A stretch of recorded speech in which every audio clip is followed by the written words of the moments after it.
Bonjour, on va faire un peu l'inventaire de quelques plantes intéressantes qui poussent dans mon terrain.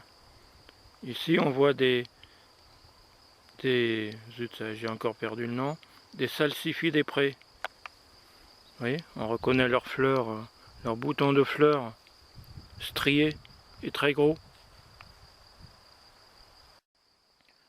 Il y a aussi des orties, il y a plusieurs buissons d'orties un peu partout, plusieurs touffes. Très utiles les orties au jardin, indispensables, c'est comestible. Et en plus, ça peut faire un excellent engrais, un excellent purin, indispensable au jardin. J'ai bien intention de les garder et même de les cultiver.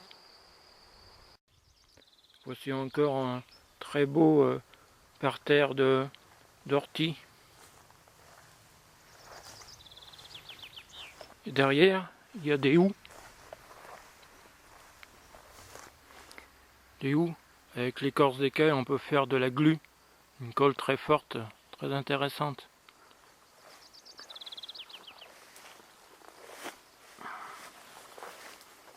Ils sont même en train de faire des fruits.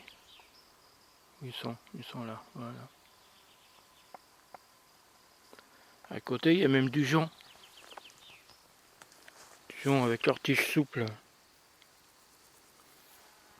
C'est pas inutile le jonc, en tout cas, pour faire des liens en tressant de nombreuses tiges ensemble.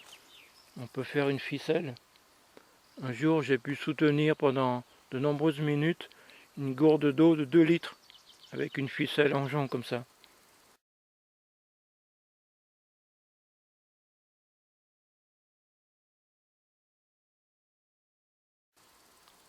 Et je crois que c'est pas inutile auprès d'un bassin le jonc, il me semble, pour aider à l'épuration de l'eau. Il y a beaucoup de menthe aussi.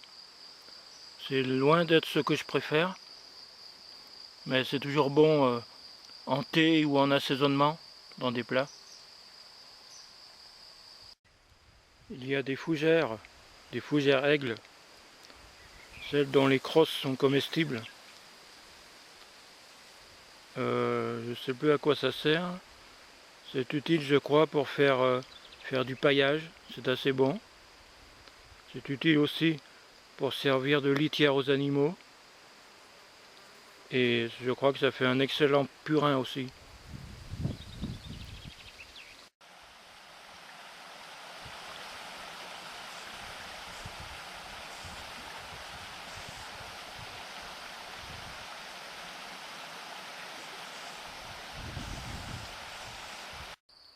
Il y a une autre plante qui a poussé aussi dans mon jardin. Et celle-là, elle est vraiment exceptionnelle. C'est une asperge. Une grande asperge cultivée qui bizarrement est venue s'implanter ici, sur le chemin d'accès à la maison. Elle est même en fleurs. Elle fait des toutes petites... Bon, faut que je vous passe en macro. Elle fait des toutes petites fleurs jaunes qui font guère plus de 5 mm.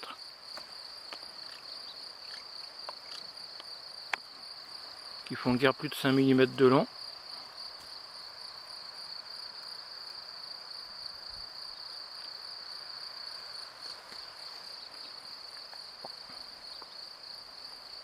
Ça, c'est la tige qu'on mange. La tige qu'on mange, quand elle monte en graines, en fleurs, elle devient comme ça. Là, elle fait au moins 1,82 m de haut. Hein. Vous voyez, on voit la tige là. On la reconnaît bien. En voici une même qui est presque encore comestible.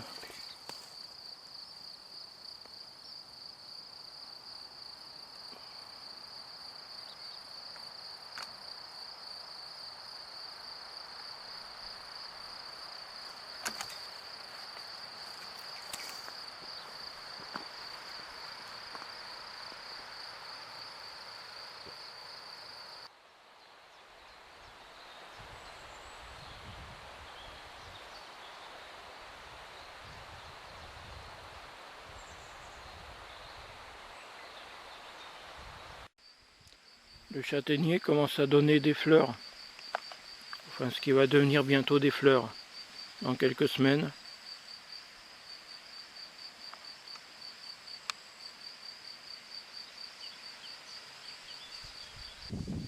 Les abords du châtaignier sont à la limite de la forêt, à la limite du bois.